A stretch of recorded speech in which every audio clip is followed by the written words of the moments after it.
Good day, esteemed members of the press. We have, without exaggeration, quite a full and eventful day ahead of us. A few hours ago, the Minister of Defense established communication with representatives of the Russian side, more specifically, with the individual heading their Turkish delegation. What was his name again? Medinsky, yes. They connected to discuss the prisoner exchange, 1,000 for 1,000, and are currently working out the details. I believe all sides are interested in this. Well, we certainly are. I believe that in the coming days or, perhaps, within the next couple of weeks, we will begin to see some tangible and concrete results taking shape. The details and dates are already being discussed. That's the first point. Secondly, over the course of today, I had two separate conversations with President Trump, each conducted in a different format and setting. The first conversation was primarily centered around a matter of critical importance for Ukraine, the establishment of a ceasefire. These are non-negotiable, fundamental points that we have previously discussed in detail, both during the talks in Istanbul and on numerous occasions prior to that. The second point was about the United States being ready to take more serious steps, sanctions, in particular. I strongly urged him to give this matter serious consideration and to take appropriate and decisive action in the event that Russia either refuses to support the implementation of a ceasefire or demonstrates an unwillingness to bring this devastating war to an end. Third, I asked him not to make any decisions regarding Ukraine in his upcoming conversation with Putin without including us. That's a matter of principle and of utmost importance to us. We reached a mutual understanding to hold another round of discussions and continue our dialogue after President Trump has completed his upcoming conversation with President Putin. The next conversation turned out to be fairly lengthy. If I'm not mistaken, it lasted for more than an hour and took place in a completely different format. It involved not only myself and President Trump, but also several of our esteemed colleagues and international partners, President Emmanuel Macron of France, the President and Prime Minister of Italy, Giorgia Meloni, President Alexander Stubb of Finland, German Chancellor Friedrich Merz, as well as Ursula von der Leyen, the President of the European Commission. Yes, I realize I already mentioned President Macron earlier. We had such a conversation. It was a wide-ranging discussion. From what I have gathered and understand, President Trump firmly believes that the most crucial and effective way to move forward at this point is through direct, face-to-face negotiations between Ukraine and Russia. That's his position, and he made it clear. We discussed it in depth. Essentially, he is of the opinion that the Russian side will begin to send clear signals outlining what they consider to be the necessary conditions for establishing a ceasefire, as well as indicating what they envision as the appropriate next steps from their perspective. In response, I asked President Trump that if the conditions and vision presented by the Russian side turn out to be unacceptable to Ukraine, we must be given the opportunity to openly discuss and address these concerns. Furthermore, I emphasized that the United States should interpret any Ukrainian hesitation or rejection not as unwillingness on our part, but rather as a clear indication of Russia's refusal to bring this war to an end, especially in cases where the terms being offered are particularly harsh, difficult, or simply unacceptable to us. So far, these are general discussions, which is why I emphasized the possibility of strong, serious sanctions. I don't have an answer yet, I'm just sharing what we talked about. I won't go into every detail of our conversation. We are currently exploring the possibility, which I personally view as a very positive and encouraging outcome of our recent discussions, of organizing another round of meetings that would involve the participation of full delegations from all relevant parties. We want this at a higher level. The US, Ukraine, Russia, and European national security advisors, representatives from the countries I just named, plus the United Kingdom. Such a meeting could potentially be held in one of several locations, with Turkey, the Vatican, or Switzerland all being considered as viable and suitable venues for this important gathering. These are the three platforms under consideration, as all three countries are acceptable and well-positioned to host. I don't want to say which one is more comfortable, that's not the point. It's not about comfort. It's about who can organize a meeting that leads to tangible results. And I strongly believe that we will receive a clear and definitive answer regarding this matter in the very near future, likely sooner than many might expect.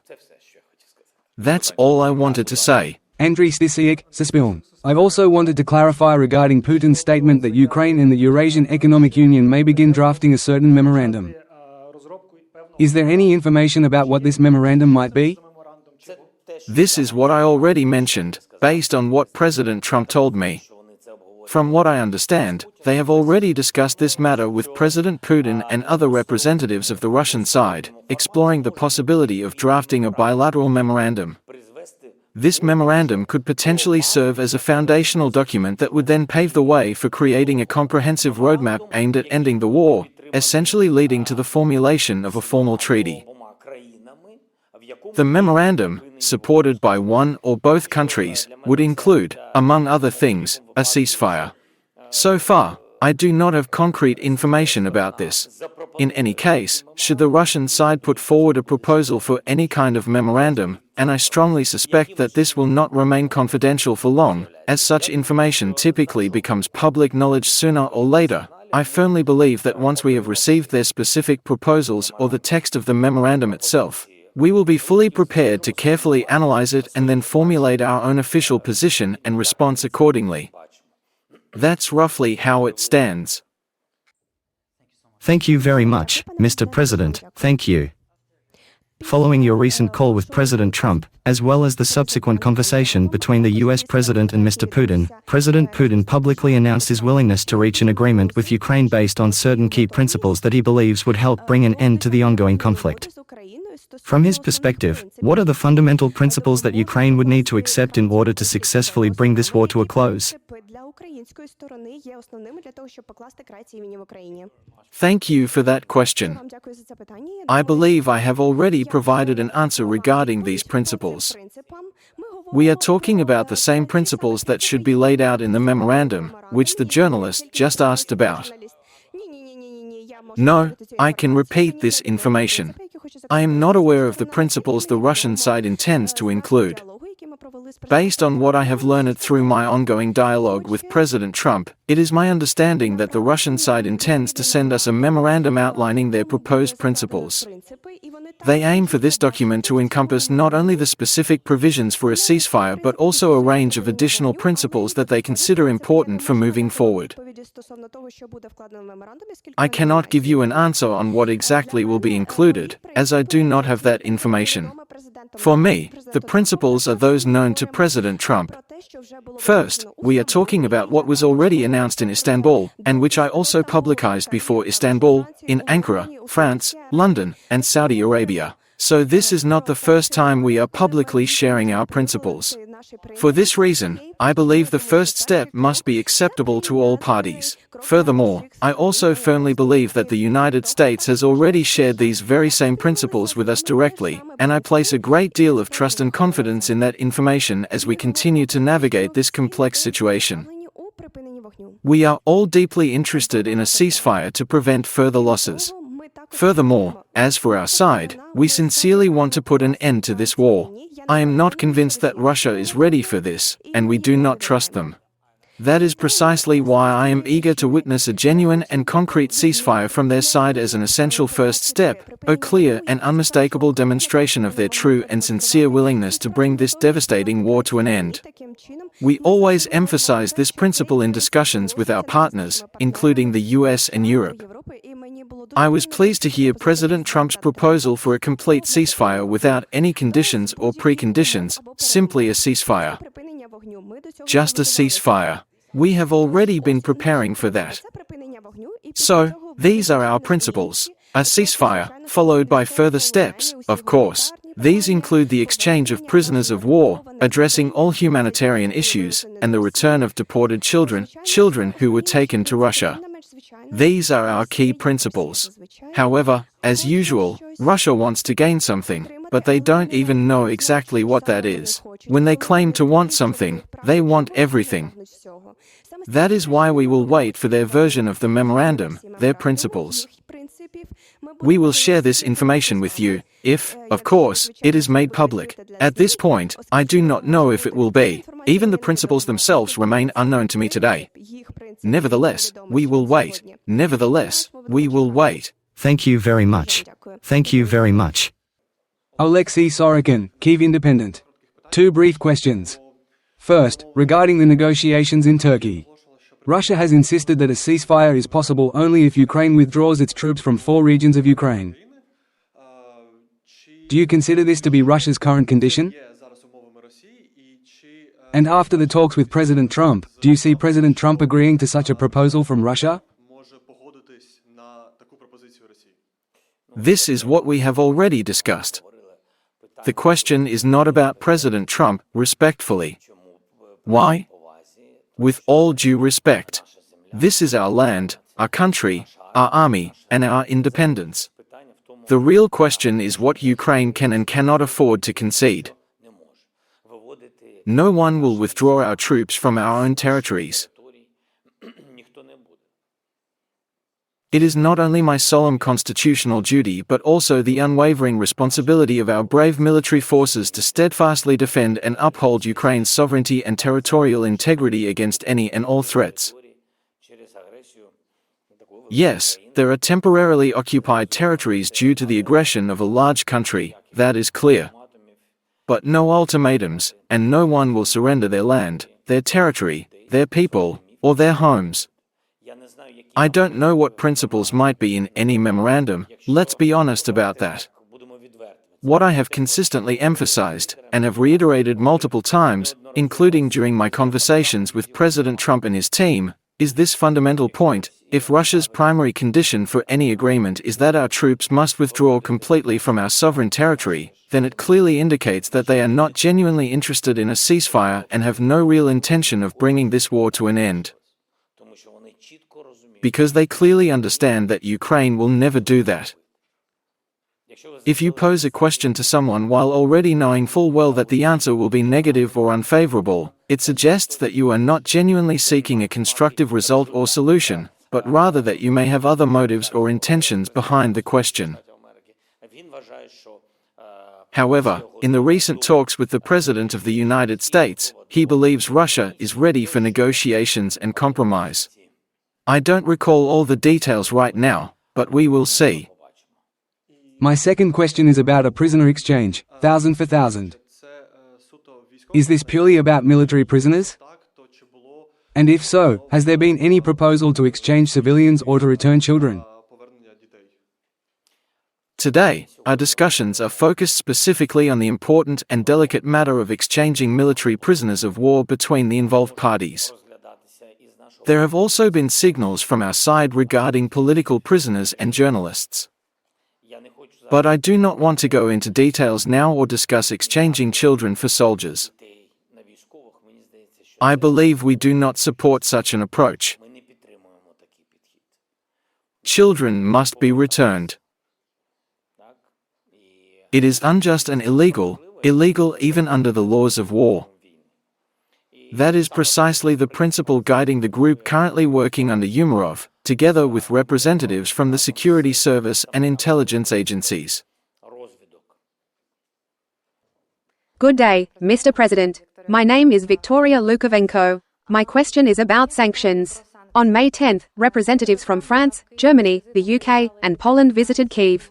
One of the main things they promised was that if Russia does not agree to an unconditional 30-day ceasefire, they will impose strong sanctions on Russia. Today, a week has passed, there has been no ceasefire, drones are flying, missiles are flying, but there are no sanctions. Please, first of all, tell us, do you feel irritated or frustrated by this situation, considering that in such a critical and urgent moment, the actions of our partners have so far amounted to little more than empty promises rather than tangible support? And second, you said you spoke today in a second call with leaders. Is there any update on this situation? Did they explain why there are no sanctions or when they will come? Thank you. Thank you. First of all, I am not irritated, I am very focused. Because these are difficult times, and believe me, I am focused because I know how to act in such moments. Without going into unnecessary details, I would like to understand the main outcome of this situation, specifically who we can truly rely on for support and who, unfortunately, we cannot count on. The European package will come, and it will be strong. There are specific dates, no one wants to rush anyone, there are agreements, and I am confident in this. Moreover, there will be a next package, definitely, if there is no ceasefire from the Russian side, a strong European package will follow. When it comes to the package coming from the United States, that is an entirely different matter. In this case, it is crucial for all of us to continue working diligently and persistently with the United States so that, at the appropriate time when they are prepared, they will implement and enforce the necessary sanctions. This will be a huge help, banking and energy sanctions. The outcome largely depends on the actions of the United States, whether Putin and the Russian military will be able to continue financing and sustaining this war effort, or if they will instead be forced to confront significant and serious economic challenges that could ultimately limit their capacity to wage war. Mr. President, Raffaello Cosentino from Rai News, Italy. After these calls, how do you see this ceasefire? Do you think it can be achieved in the short term? What feelings did President Trump share with you after his talks with President Putin? Also, when we talk about direct and immediate negotiations involving EU leaders, was this confirmed, or did President Trump propose this to President Putin? I do not know the details of what President Trump discussed with Putin. I don't really know that. I am only very interested in the parts of their dialogue concerning Ukraine. That is very important, very valuable for us. At this moment, I do not want to add anything because this is a very unstable period with many talks.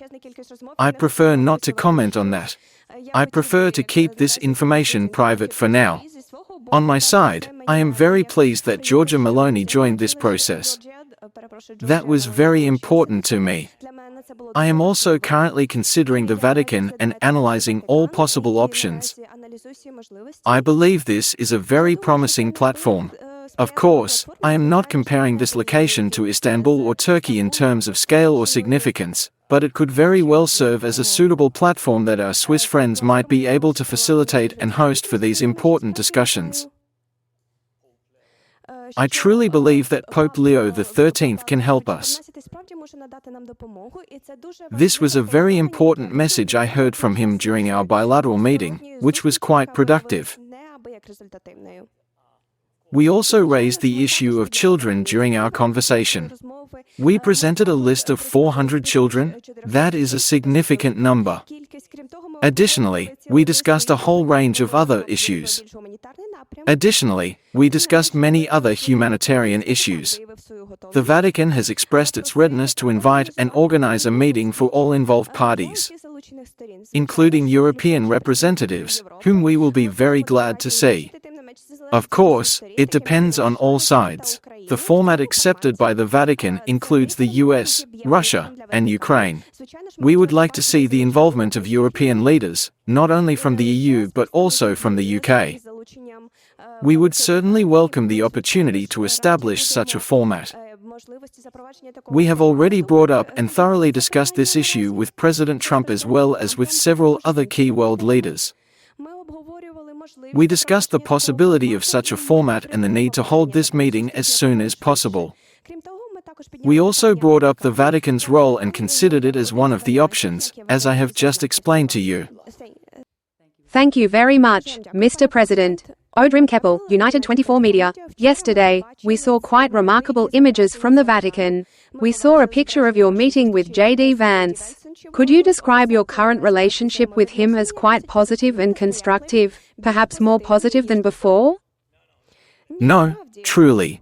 Together with US Vice President J.D. Vance, Secretary Marco Rubio, and members of their respective teams, we engaged in a truly constructive, meaningful, and impactful conversation that addressed critical issues and reflected a strong spirit of cooperation and mutual understanding.